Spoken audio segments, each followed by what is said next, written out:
Mesdames et messieurs, bonsoir. Il est 18h. Nous sommes sur un plateau. Il y a des candidats, il y a des questions, mais pour autant, ça n'est pas question pour un champion.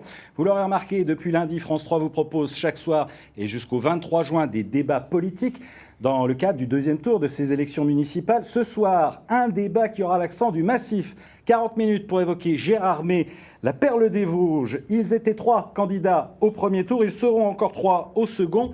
Avec nous sur ce plateau, Stécie Spaceman, maire sortant PS de Gérard May qui conduit la liste d'hiver gauche. Gérard May, une ville pour tous, bonsoir. Bonsoir. Il est de toutes les élections depuis plus de 30 ans. Éric Defranoux est à la tête de Gérard May, une ville solidaire, une liste d'hiver gauche soutenue par les Verts, la France Insoumise et le NPA. Bonsoir. Bonsoir. Enfin, un nouveau venu sur la scène politique géromoise, Bernard Caël, qui emmène la liste Gérard May, notre perle, une liste étiquetée diversante. Bonsoir à vous. Bonsoir. Alors avant d'entrer dans le vif du débat et d'envoyer les questions, je vous propose de replacer cette élection dans son contexte. Aurélie Renard vous fait une piqûre de rappel de ce premier tour. Regardez. Gérard May, en quelques mots et en quelques chiffres, cela ressemble à ça. 7 967 habitants pour la commune vosgienne et un chiffre à 45% de résidences secondaires. C'est colossal. La pression immobilière sur la perle des Vosges est importante. Acheter un bien coûte 2 fois plus cher à Gérard May qu'il ne le coûte dans la préfecture des Vosges, à savoir à Épinal. Un enjeu majeur de cette élection. Et puis, Stécie Spaceman du Parti Socialiste, un nom, un maire sortant qui a décidé de se représenter pour cette élection. Qu'a donné le premier tour dans la perle des Vosges ? Eh bien, regardez, il n'y avait que 3 listes. En liste, 3 noms, Stécie Spaceman, le maire sortant d'hiver gauche, il a réuni 43,4% des suffrages autour de sa candidature, suivi de Bernard Caël du centre qui lui réunit 39,3% des voix. Ils sont donc très proches l'un de l'autre. Troisième liste, celle de Éric Defranoux d'hiver gauche, lui, eh bien, qui rassemble 17,3% des suffrages. Se sont-ils alliés ? Y a-t-il eu des fusions dans cet entre-deux tours si particulier ? Eh bien non. Le second tour ressemblera étrangement au premier. 3 candidatures, une triangulaire, Stécie Spaceman, le maire sortant, Bernard Caël du centre, Éric Defranoux d'hiver gauche. Entre-temps, il y a eu un gros changement, une crise sanitaire qui a forcément rebattu les cartes. Eh bien, on va poser la question tout de suite au maire sortant de Gérard May, Stécie Spaceman. Est-ce que finalement, cette crise du Covid a eu une influence sur la ville ? Forcément. Est-ce qu'elle a eu pour autant une influence en fait sur le climat politique ? Et est-ce que vous pensez qu'elle aura une influence sur ce deuxième tour ?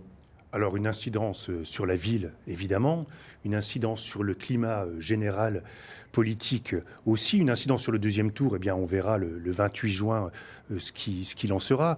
Mais ce qui est clair, c'est que, évidemment, au niveau programmatique, au niveau politique, des accents ont été mis sur certaines thématiques qui pouvaient, quelquefois au premier tour, être plus discrètes. Donc je crois que le gros changement aujourd'hui pour l'ensemble des candidats, ce sera vraiment ce point-là qui a permis d'être mis en avant par cette crise. Il y a d'autres thèmes, Bernard Caël, qui sont sortis en fait durant cette crise sanitaire, qui vous semblent plus importants aujourd'hui qu'avant le premier tour ? Bon, l'après-Covid, où c'est que ça sera quand même très important. Je pense qu'il y a une crise économique et sociale qui nous attend pour le mois de septembre ou octobre. Et là, il faudra que le rôle de la mairie joue un rôle d'amortisseur. Le tourisme doit résister à condition que nous soyons capables de développer une offre attractive et de conserver notre patrimoine naturel. Bien sûr que cette crise-là a avantagé le maire, puisque moi j'étais encore en activité, confiné et en télétravail. Le maire a répondu, il a fait juste son travail. Ce qui est normal. Ce qui est normal. Éric Defranoux.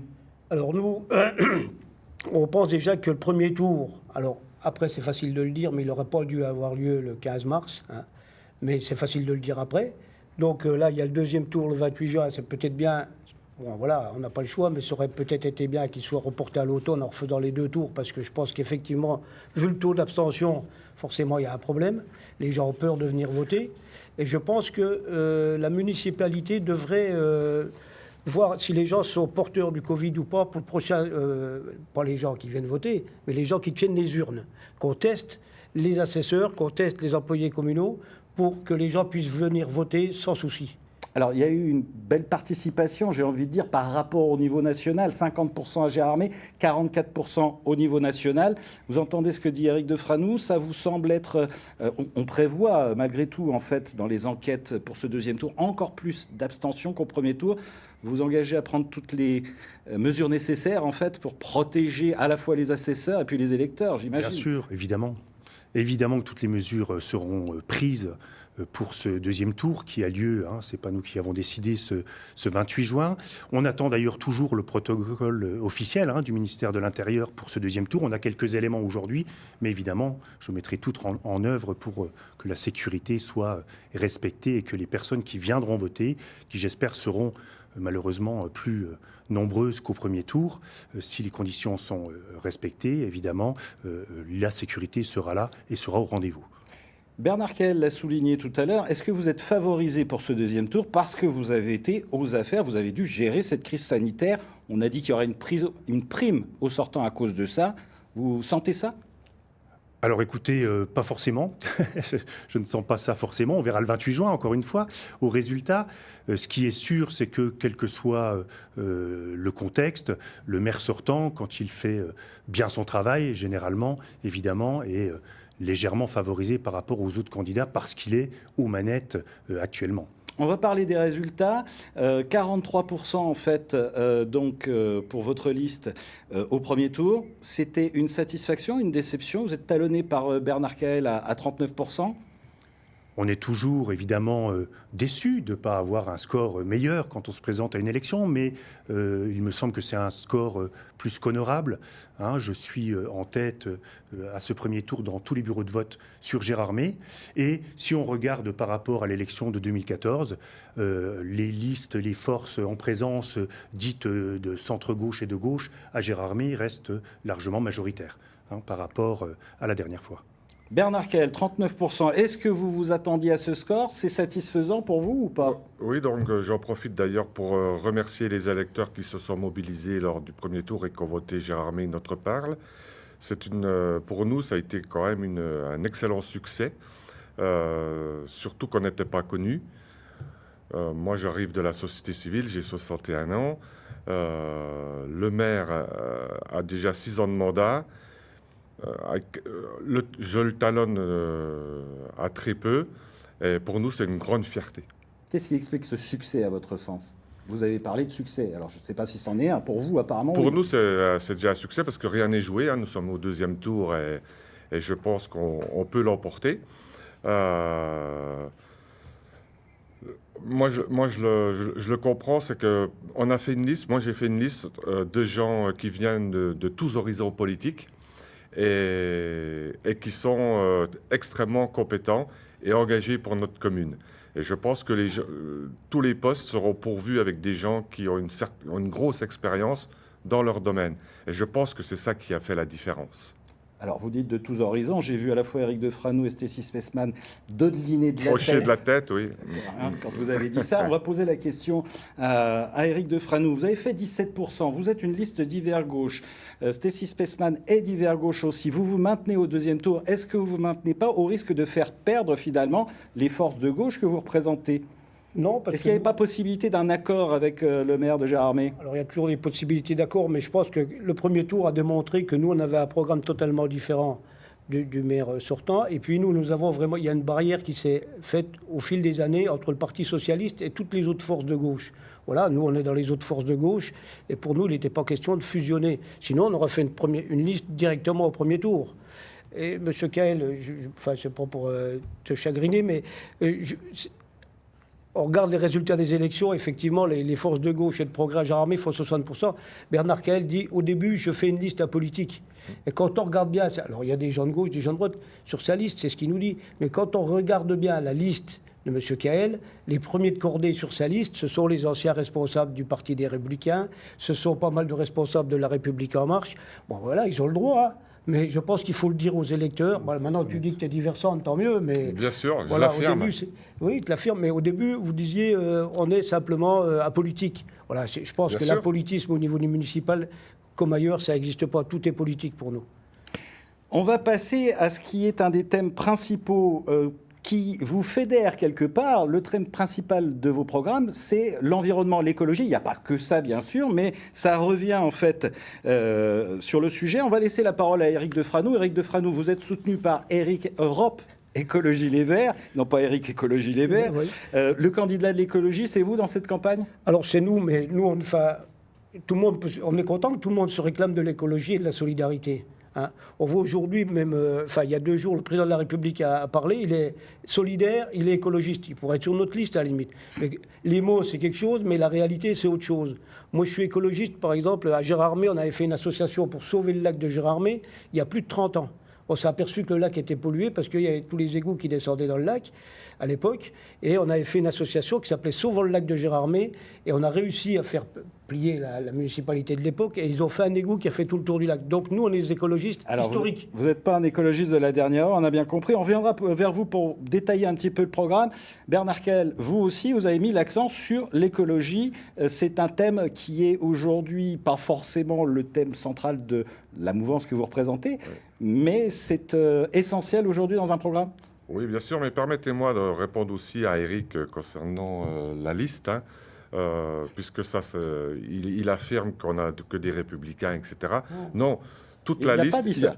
Oui, mais il y a quelques républicains qui sont affichés, il y en a peut-être 2 ou 3. Il y a des marcheurs, mais respectez aussi les gens qui sont à gauche sur ma liste. Et puis, il y a aussi beaucoup de personnes qui sont complètement apolitiques et qui sont aussi au centre. Alors, voilà. revenons à l'écologie. Je voulais quand même rectifier ce... Bien sûr que l'écologie, pour Gérardmer, c'est extrêmement important puisque c'est ce qui nous attire le tourisme. Et c'est ce qui fait vivre Gérardmer, c'est son attrait. On est tous attachés à nos paysages, etc. On ne peut être qu'écologiste quand on habite Gérardmer.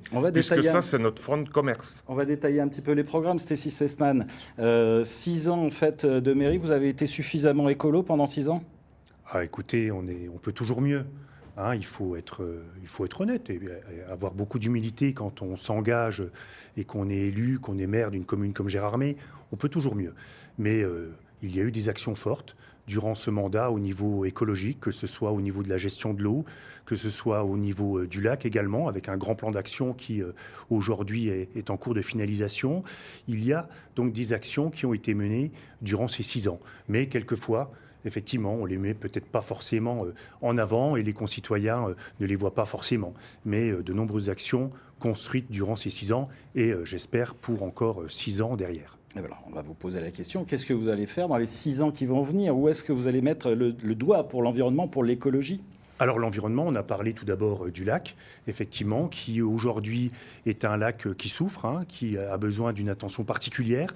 Donc c'est un grand plan d'action qui aujourd'hui est en construction et que je mettrai en application demain avec le Conservatoire d'espaces naturels de Lorraine, qui est implanté sur Gérardmer pour sa préservation, que ce soit l'eau, mais que ce soit également le tour du lac qui sera évidemment réaménagé. Alors, avec ce fameux sentier qui fait voilà, le tour du ce lac. sentier, avec l'acquisition en cours de 2 terrains qui jouxtent ce lac, qui va nous permettre d'améliorer évidemment beaucoup les choses. Vous parlez également de pistes cyclables? Oui, évidemment, je lance un grand plan vélo, parce qu'on a vu le développement du vélo, de ce mode de mobilité aujourd'hui, avec en particulier le vélo à assistance électrique, qui permet de gommer tous les reliefs, donc une explosion, et évidemment une nécessité au niveau développement durable, au niveau déplacement propre. Donc un plan vélo est prêt aujourd'hui et je mettrai en place des actions concrètes dès cet été sur Gérardmer au niveau de ce plan vélo. Mais on ira encore plus loin dans ce cadre-là et je veux absolument aujourd'hui aller plus loin au niveau de la démocratie participative. Parce que si on veut l'adhésion... Une forme d'écologie politique, quelque part. Voilà, tout à fait. Si on veut l'adhésion de l'ensemble de nos concitoyens, il faut absolument que ce soit eux qui aient la parole dans ce domaine-là. Et donc, je mettrai en place cette démocratie participative qui est aujourd'hui présente à travers différentes réunions qui sont déjà réalisées, mais on ira encore plus loin en fléchant un budget qui sera participatif et c'est les Géromoises, les Géromois qui décideront avec ce budget-là des projets à porter pour leur cadre de vie et évidemment pour l'écologie. Et pour l'environnement. Bernard Caël, vous aussi, vous avez pas mal de propositions finalement pour l'écologie. Oui, j'ai des propositions pour l'écologie. C'est bien parce que M. Spesman aujourd'hui parle de participation démocratique. C'est ce qui a beaucoup manqué pendant ces 6 ans de mandat. puisqu'il y a eu beaucoup de choses de faites sans que les Géromois soient informés. Donc c'est bien qu'ils en prennent conscience aujourd'hui. Le sentier du Tour du Lac, bien sûr que nous sommes favorables, puisque ça fait 30 Je ans... crois que c'est dans les 3 programmes. C'est ça, ouais. Ça fait 30 ans qu'on entend parler de ça, hein, le sentier du Tour du Lac. Ça n'a jamais été fait. Toujours promis, jamais été fait. Moi, je m'engage. C'est-à-dire que dans les 6 ans, le sentier du Tour du Lac sera fait. Il y a déjà les plans. Vous pouvez aller sur notre compte Facebook. Et là, vous verrez que le sentier du Tour du Lac, on a déjà fait des études et c'est magnifique. Et ça ne va pas coûter non plus une fortune. Donc ça une chose qui m'intéresse. Les pistes cyclables, c'est pareil. Monsieur Spessman, c'est très bien qu'il en parle. Il en parlait déjà en 2014. Aujourd'hui, rien n'est fait. Les garages à vélo, j'aimerais bien qu'il y en ait un peu plus. Mais là, il n'y a rien du tout. Celui qui prend son vélo électrique, aujourd'hui, il n'y a rien. Là, on s'engage aussi. Les pistes cyclables seront réalisées demain en concertation avec les gens qui font du vélo déjà. Et puis les garages à vélo vont être multipliés à Gérardmer. Parce que ça, Gérardmer, ça doit être fer de lance sur cette mobilité douce. Alors, j'ai lu également 0 émission pour les bâtiments communaux. Vous voulez améliorer le tri, la collecte des déchets. Vous voulez des parkings de délestage du centre-ville. L'aide à l'achat de vélos électriques, si je ne dis pas de bêtises. Oui, c'est ça. Okay. C'est ça. Tout ça fait déjà un beau programme à réaliser. Oui, mais là, l'environnement, pour nous, il faut qu'on soit ambitieux. Puisque si on ne fait pas ça, les touristes vont déserter. C'est-à-dire que maintenant, les gens, ce qu'ils veulent, ils veulent pouvoir, le Géromois aussi, hein, il veut avoir une ville propre et moins de voitures. Éric Defranou. Alors sur les pistes cyclables, moi ça fait 6 ans que je suis au conseil municipal dans la minorité, et ça fait 6 ans que je réclame ces pistes cyclables. D'autant plus qu'on a une étude qui est de la Comcom, et qui nous dit, voilà, il y a une piste cyclable qui est réalisable, qui part du Tauly, qui va jusque son rue. Elle est tout à fait réalisable, alors on peut en discuter. Hein. À la veille des élections, M. Spessman nous sort un plan vélo. Bon, ben voilà, c'est une étude qui a coûté 20 000 €, qui sort au mois de décembre, on n'en sait pas plus. Voilà. Une présentation publique, M. Defranou. Oui, j'en faisais partie, mais j'étais à la réunion. Mais je n'ai pas vu le résultat de cette étude. Je ne vois pas de résultat. Il y a une proposition que nous on fait, que vous pouvez retrouver sur notre blog gérardmersolidaire.fr, où il y a un tracé qui a été fait par un jeune ingénieur qui était en écologie, qui était venu à Gérardmer. Ça nous paraît l'évidence. Ça traverse la ville dans la longueur. Ce n'est pas une piste cyclable qui vient de Grange, tout ça. Nous, il y a une deuxième piste cyclable qu'on voudrait mettre en route, qu'on pourrait faire tout de suite. C'est utiliser le chemin des 17 pendant 3 mois ou 2 mois et demi pendant l'été, qui serait une piste cyclable magnifique en pleine nature, au milieu des pistes de ski, et ce qui nous permettrait aussi de faire tourner un peu les pistes de ski différemment l'été. Alors, il y a du vélo, il y a le sentier des lacs, vous êtes à peu près tous d'accord. Oui. Après, vous avez des différences forcément. Vous parlez de cantines bio, de circuits courts, d'énergie hydrolienne, vous voulez interdire la chasse aux oiseaux, favoriser les capteurs solaires.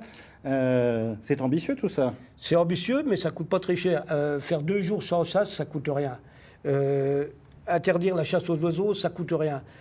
Mettre des capteurs solaires à eau chaude, par exemple, sur les bâtiments communaux, c'est ce que j'ai reproché au maire de Gérardmer quand on a fait la piscine qui a coûté plus de 10 millions d'euros. Il n'y a pas un seul capteur à eau chaude sur cette piscine. Alors que les capteurs solaires à eau chaude pour des bâtiments comme ça, c'est subventionné à 80%. Donc ça coûte un peu, hein. Je ne dis pas que ça ne coûte rien, mais par contre, ça a un très bon rendement écologique. Une cantine bio pour les enfants de Gérardmer, c'est pareil, elle nous est promise depuis longtemps, mais on ne l'a fait jamais.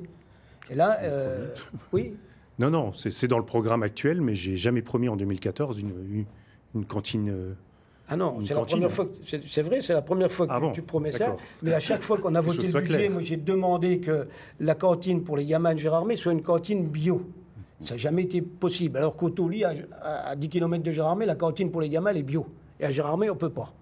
Mais où mangent les enfants à Gérardmer actuellement? Ils mangent à l'ODCVL, oui. Et ils mangent dans les lycées géromois. Oui. Oui, voilà. Non, mais que les choses soient précises. On est à la moitié de cette émission. Vous êtes à peu près tous dans le même temps de parole, ce qui est parfait pour le présentateur que je suis. Quand on parle d'écologie, on parle aussi d'urbanisme. Et l'un des points chauds de cette campagne qui nous ramène donc à la question de l'environnement, c'est la problématique donc de cette hyper-densification des constructions que certains dénoncent aujourd'hui à Gérardmer. Pour faire simple, on parle de bétonisation des coteaux sur les rives du lac. Alors, le dossier a pris même un tour judiciaire. Stécie Spesman, vous avez choisi de porter plainte contre la présidente d'une association qui s'appelle Gérardmer Patrimoine Nature pour des propos que vous avez jugés diffamatoires. Expliquez-nous en fait pourquoi. Quel est ce problème d'urbanisme qui aurait à Gérardmer? Pourquoi vous avez choisi de porter plainte? Alors, je porte plainte contre une personne. On J'ai est bien d'accord, entendu. Contre la présidente. Voilà. Parce que quand on est maire d'une commune, on s'engage pleinement, mais au bout d'un moment, on ne s'engage pas à se faire insulter, à se faire menacer par courrier. Donc voilà. L'historique de ma plainte, c'est qu'au bout d'une fois, 2 fois, 3 fois, on accepte, on encaisse, mais au bout d'un moment, il faut absolument que les choses soient recadrées à ce niveau-là. Alors ça, c'est pour les propos diffamatoires. On va vous laisser répondre sur le fond par la suite. Vous estimez, Bernard Caël et Éric Defranoux, qu'il y a un problème aujourd'hui sur le plan local d'urbanisme à Gérardmer? Bernard Caël. Oui, moi, l'urbanisme, c'est pour ça que je me suis engagé, parce que je suis géromois de naissance. Et je trouve que Gérardmer, depuis 6 ans, n'a plus de vision long terme sur l'aménagement du territoire. Moi, ça me désole de voir les coteaux urbanisés comme ça casse notre paysage. Il y a une sururbanisation des coteaux. Donc, d'où une destruction de nos paysages naturels. D'ailleurs, on le voit sur le coteau de la Rayée, etc.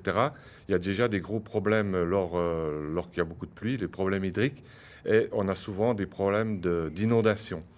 Donc le plan 2015, il est bien trop permissif. PLU 2015, le plan local d'urbanisme voté en 2015. Oui, le PLU est bien trop permissif.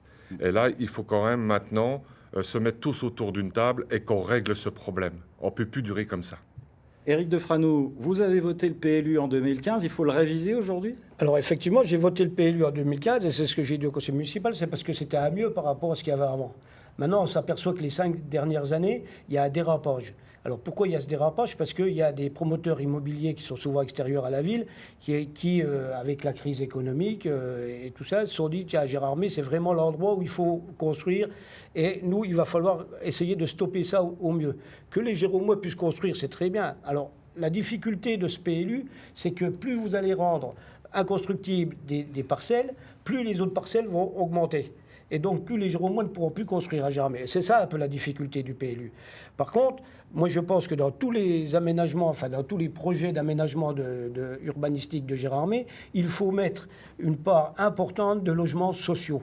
Quand un gars va vous faire une proposition pour faire un lotissement ou quelque chose comme ça, il faut lui dire il faut mettre 20% de logements sociaux. Il y en a une partie qui est déjà faite comme ça, il y a une partie des zones. Mais il faut étendre cette zone et il faut refaire un PLU, bien entendu, avec tous les professionnels, ou de manière ouverte, parce que...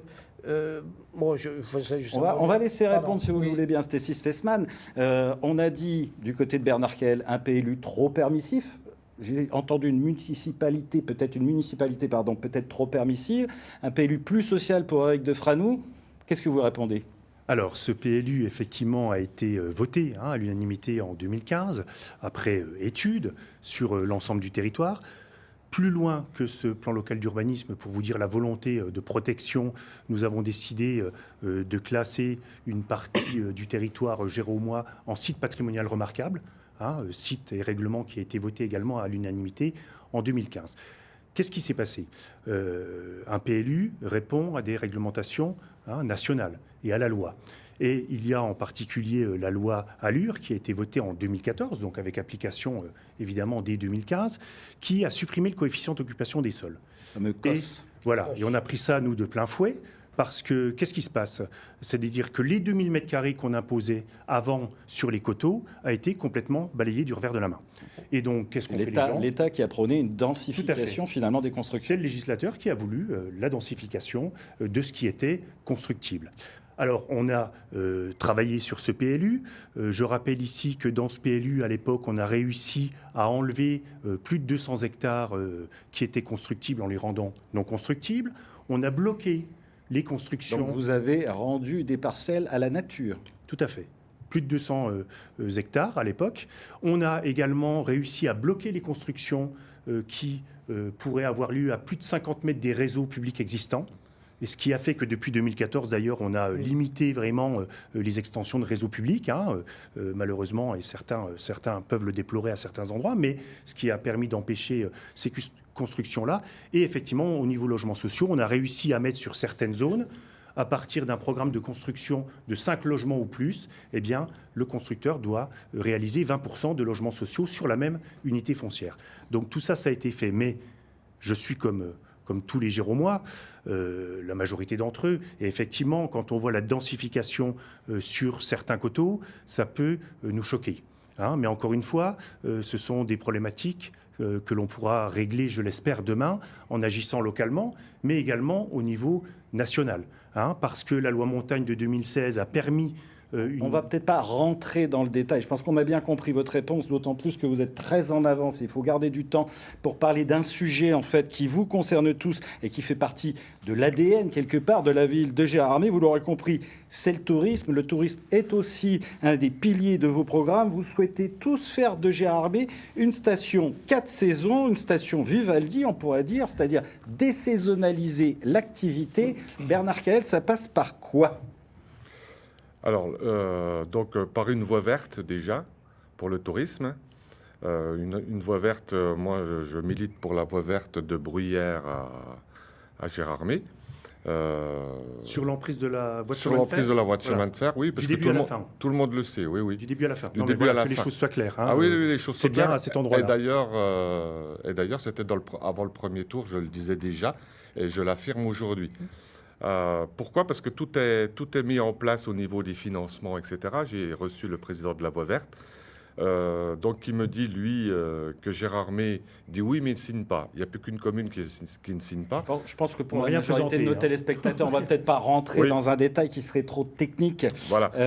Il n'y a pas qu'une voie verte. Vous êtes, je crois, tous d'accord sur la nécessité d'en faire une. Qu'est-ce qui peut faire repartir ou développer, parce que le tourisme est déjà important à Gérardmer, qu'est-ce qui peut développer le tourisme et désaisonnaliser Alors l'activité ? le 4 saisons, bien sûr, c'était aussi dans le programme de M. Spessman. En 2014, je l'ai vérifié, il y avait déjà diversification sur le domaine skiable qui n'a pas été fait. Nous sommes une commune qui a pris du retard à ce niveau, parce que je compare avec la Bresse. Ils ont vraiment avancé sur ce sujet et nous, on est vraiment très, très en retard. Et là, ça sera aussi notre priorité sur ce 4 saisons. Quelle proposition ? Alors, le 4 saisons, c'est, par exemple, des C'est pas qu'une pizza, la 4 saisons. Non. C'est autre chose. Exactement. C'est aussi, par exemple, faire des chemins ludiques, faire des chemins VTT, faire de la luge d'été, pourquoi pas, mais là, il faut qu'on réfléchisse parce qu'il y en a d'autres ailleurs. Il y a beaucoup d'activités qui peuvent être mises en place, de la trottinette électrique, etc. Et peut-être, pourquoi pas, on fera peut-être une étude sur un golf de montagne, mais ça, rien n'est sûr. C'est quand même, de toute façon, tout ce qu'on demandera, ça sera que ça respecte l'environnement. Éric Defranoux, vous avez été pendant plus de 30 ans batelier sur le lac, c'est-à-dire si vous étiez intéressé par le développement touristique de la ville. Aujourd'hui, vous êtes en retraite, vous avez forcément des idées pour le développement de Gérardmer du point de vue de son tourisme ? Tout à fait. D'ailleurs, je viens de voir mon bateau parce que je suis le premier à avoir, le voilà à l'écran là. C'est le premier bateau solaire qu'il y a dans l'est de la France. Donc j'ai fait ça du point de vue, voilà, c'était ma vie professionnelle. Donc juste quand même sur la piste cyclable, si on prend la voie verte, comme dit M. Caël, ça veut dire qu'il n'y aura plus jamais de retour de train à Gérardmer. Je répondrai parce que c'est faux. Oui, tu répondras. Oui, peut-être c'est faux, mais pour nous, c'est parce que... Vous voyez que les candidats se connaissent bien. Gérardmer, bien qu'étant une ville connue, est aussi une petite ville. C'est un gros village. On vous laisse continuer à répondre. Le retour du train, peut-être pas. On sait qu'il ne sera pas demain, vu l'état des finances nationales et régionales. On sait que ce ne sera pas demain. Mais dans 5, 10, 40 ans, on sait que les générations futures seront peut-être contentes de pouvoir refaire revenir un train à Gérardmer. On espère, en tout cas. Il ne faut pas obérer l'avenir. Donc, sur le tourisme 4 saisons, bien entendu, nous, on est tout à fait partis là-dessus parce qu'on voit le domaine de la Moselaine. Là. Et d'ailleurs, samedi, on fait une sortie vélo sur la route des 17 pour démontrer qu'on peut faire un développement l'été. Et monsieur le maire nous l'avait promis quand on a fait le télésiège d'Ébriable qui coûtait 7 millions d'euros il y a 3 ans. Il nous a dit ce télésiège c'est très bien parce qu'on pourra s'en servir l'été. Bien sûr. Enfin, on attend toujours de le faire marcher l'été, toujours. Il marche toujours pas l'été. Donc nous, il va falloir se servir de la Moselaine, enfin de ce qu'il y a autour de la Moselaine, la route des 17, faire une liaison avec la station nordique, de ski nordique, parce qu'effectivement, il va y avoir demain des nouvelles voies, des nouveaux systèmes de déplacement, des trottinettes à grosses roues, à petites roues, enfin bon, il va y avoir plein de choses comme ça, c'est important. Et nous, ce qu'on pense du tourisme aussi à Gérardmer, il faut faire très attention, parce qu'on a un petit massif, et je prends l'exemple, à Gérardmer, les touristes, ils viennent pour deux choses, l'été du moins, ils viennent pour le lac, en gros, et ils viennent pour les crêtes, en gros. Les crêtes et les chemins qu'il y a autour. La route des crêtes, ça devient impossible. Et je pense que la ville de Gérardmer, qui est adhérente du parc des Ballons, devrait demander à ce que la route des crêtes soit fermée à la circulation et juste utilisée par des navettes pour que les handicapés, les personnes âgées puissent aller sur les crêtes, bien entendu. Mais fermer totalement cette route des crêtes, ce serait très important et ce sera plus pour le tourisme à Gérardmer. Stécie Spesman, le développement touristique de Gérardmer, il se situe aujourd'hui sur les pistes, du côté des pistes, en haut de Gérardmer? Alors, on parlait du 4 saisons, hein, il faut réaffirmer les choses. Ça fait longtemps que Gérardmer est une station 4 saisons, hein, des dizaines et des dizaines d'années. D'ailleurs, peut-être une des premières de France avec le premier comité des promenades en 1875 qui était hors hiver, hein, à l'époque. Aujourd'hui, l'enjeu majeur, c'est quoi au niveau du 4 saisons? Ce sont nos stations de ski.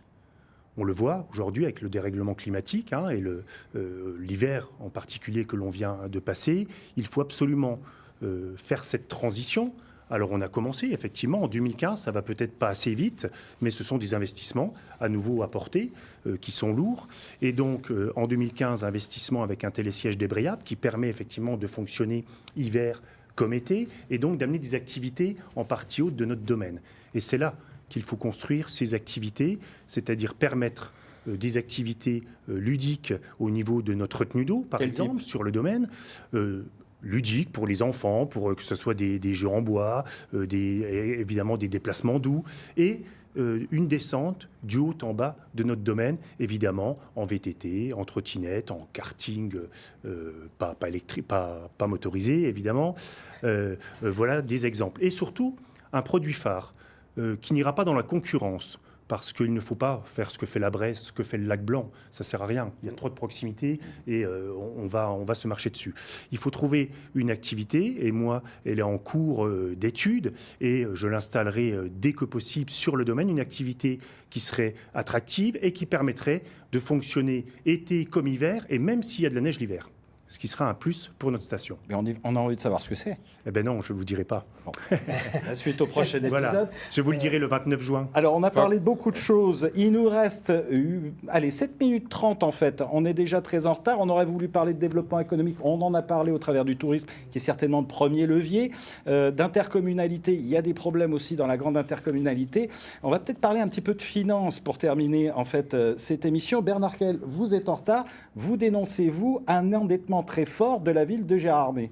Oui, je suis inquiet sur ces finances, parce que je l'ai découvert lorsque je suis rentré en campagne. La première chose qu'on a fait, c'est de prendre le rapport de la Cour des comptes, et les chiffres sont sans appel. 2014, lorsque M. Spesman a pris la ville, il était à 29,6 millions d'endettement, ce qui était déjà très élevé pour une ville comme nous.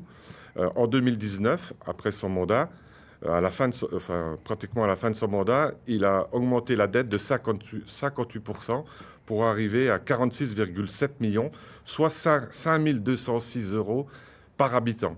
Donc, 44 à la fin de l'année. Oui, 44, mais en 2021, vous avez déjà dit que vous allez bientôt, en 2021, vous refaites de l'endettement. Ça a été annoncé au conseil municipal. J'ai bien écouté le conseil municipal et vous l'avez aussi annoncé. En plus, donc 58% d'endettement, 105% en 10 ans, c'est considérable. Et en plus, vous avez pris un risque de miser tout sur le domaine skiable. Ce qui fait peser sur vous l'avez très bien dit, le réchauffement climatique n'avait pas été anticipé, et vous faites porter un risque fiscal sur tous les Géromois que nous sommes. On va laisser répondre bien sûr Monsieur le maire sur le sujet. Est-ce que vous avez surendetté la ville, Stécie Spesman ? Alors, quand on parle de dette, on parle de quoi ? La dette, c'est quoi ? Ce sont des emprunts. Pourquoi on fait des emprunts ? Pourquoi une collectivité fait des emprunts ? Elle fait des emprunts pour des investissements. On ne fait pas d'emprunt pour faire fonctionner une commune, pour payer le personnel. Et ces investissements, ce sont quoi? Ce sont des services aux Géromois, ce sont des bâtiments, ce sont des travaux. Donc tous ces emprunts-là, évidemment, sont faits pour cela. Qu'est-ce qu'il y a eu? Il y a eu en 2015 un prêt qui a été réalisé de 8 millions d'euros pour la réalisation de la caserne des pompiers et son extension, pour des travaux sur le secteur de la Croisette et la réalisation de 2 ronds-points et pour les ateliers municipaux. Et en 2018, effectivement, un emprunt également de 10 millions d'euros à un taux fixe de 2,02% pour notre centre aquatique et de bien-être, donc la piscine, qui avait 40 ans. Un investissement pour l'économie. Bien sûr, qui avait 40 ans et qui, aujourd'hui, on a risqué vraiment le pire, qui s'effondrait. Donc, il faut faire une pause dans les investissements dans le futur? Alors, il y a nécessité d'être attentif. Par contre, je voudrais recadrer un petit peu ces chiffres-là. En quelques mots, parce que vous êtes en avance. En 2 secondes. Je voudrais parler, moi, d'annuité. Ce que l'on paye chaque année au niveau de la ville et du ski. Alors, pour répondre à M. Kael, quand même, le ski, il faudra m'expliquer ce qu'il fallait faire en 2008. La ville a repris la station de ski, sinon, elle fermait. Le privé faisait défaut. Donc c'est un pilier de l'économie locale qui se serait effacé, qui serait effondré. Aujourd'hui, l'annuité, c'est-à-dire qu'est-ce que je paye chaque année? Je pense qu'on a bien compris. En fait, chaque année. On ne va pas pouvoir rentrer en fait. Je paye 3,9 millions d'euros sur un budget de fonctionnement de 24 millions d'euros, c'est-à-dire moins d'un sixième de mon budget de fonctionnement est réservé à l'emprunt, moins d'un sixième. On a bien compris. Éric Defranoux, vous êtes en retard, on vous laisse 40 secondes pour nous parler un petit peu des finances de la ville. Vous en pensez quoi? On va notre retard et on va doubler notre score aux élections. Comme ça, on sera en tête au deuxième tour. Donc effectivement, ce qu'a dit M. Spissmann est vrai. Il y a eu des investissements comme la piscine, on ne le conteste pas. Par contre, moi, ce que j'ai contesté pendant 6 ans au conseil municipal, même si j'étais pour le rachat des pistes de ski, parce qu'on n'avait pas le choix, effectivement. Tu aurais été là, tu aurais fait pareil, je pense. On n'avait pas le choix, on l'a fait. Par contre, vous avez beaucoup trop investi sur les pistes de ski. Beaucoup trop investi. Je vous ai dit à chaque conseil municipal, quand on votait le budget, attention, il y a du réchauffement climatique. Attention, il y a du réchauffement climatique. Le résultat, il est là aujourd'hui. L'hiver dernier, catastrophique. Et l'hiver d'avant, on a eu une chance pas possible. On est passé vraiment entre les gouttes, mais on était déjà limite. Et ça va être de pire en pire. Et donc, à partir en 2020...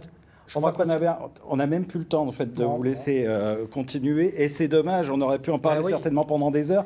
Il nous reste 2 minutes 45 d'émission. Vous avez le droit de vous exprimer à vos électeurs pendant 30 secondes, de leur délivrer un message. Le premier à s'exprimer, c'est Éric Defranoux. Quel est le message que vous voulez porter aux Géromois? Alors, notre liste Gérardmer Solidaire a l'ambition de faire de notre ville un exemple social et environnemental. Vous pourrez compter sur nous pour la défense de tous les services publics, parce qu'il y a un gros problème au niveau de l'hôpital, et surtout au niveau de l'hôpital, bien entendu. Vous pourrez compter sur nous pour voir et discuter élaborer avec tous les électeurs et les Géromois surtout, sur tous les projets importants, excusez-moi. Donc en cette période de crise, l'urgence est au changement de modèle et à la préservation de nos magnifiques cadres de vie. Par respect pour les générations futures, c'est maintenant qu'il faut le faire. Merci à vous, Éric Defranoux. Le deuxième dans le tirage au sort, c'est Stécie Spessmann. Qu'est-ce que vous voulez rappeler à vos Géromois en 30 secondes? En 30 secondes, je prends quand même de ce temps pour rappeler à Éric Defranoux sur le domaine de ski. Pourquoi il y a eu autant d'investissements? Parce qu'on a récupéré un domaine de ski qui était dans un état lamentable. Donc pour le ramener au niveau qualitatif, il a fallu évidemment investir. On ne repart pas dans le débat. 30 secondes, allez, 20. Le dimanche 28 juin, je voudrais rappeler que ce n'est pas un deuxième tour d'élection qui a lieu. Pour moi, c'est vraiment une nouvelle élection à un tour. Donc il faut absolument que les Géromoises et les Géromois se mobilisent pour cela et aillent voter et fassent confiance à la proximité que je leur ai apportée durant ces 6 années et j'irai encore plus loin demain, à l'expérience évidemment, parce qu'aujourd'hui on gère une collectivité de plus de 200 agents avec un budget de plus de 50 millions, donc j'ai prouvé cette capacité de gestion et évidemment la solidarité et une équipe surtout qui travaille dans l'intérêt général et non pas l'intérêt particulier de quelques-uns. Merci Stécie Spessmann. Je prends aussi 10 secondes pour répondre à M. Spessmann. On n'a pas le temps. Au niveau de la piscine, la piscine, 10 millions, il a répondu. Donc 10 millions, La piscine, elle sera à 18 déjà, Monsieur Spessman, il va monter... Non, c'est pas, on peut pas. Un tout petit peu. Conclure, on n'a plus le temps. Je suis prêt donc à être maire à 100% pour ma ville, confiant parce que je suis entouré d'une équipe compétente, dynamique et qui partage avec moi le projet de faire de Gérardmer une référence économique,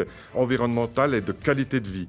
Notre marque de fabrique, ça sera la transparence, le bon sens, l'intégrité, l'écoute, la concertation et la participation qui a beaucoup manqué sur Gérardmer.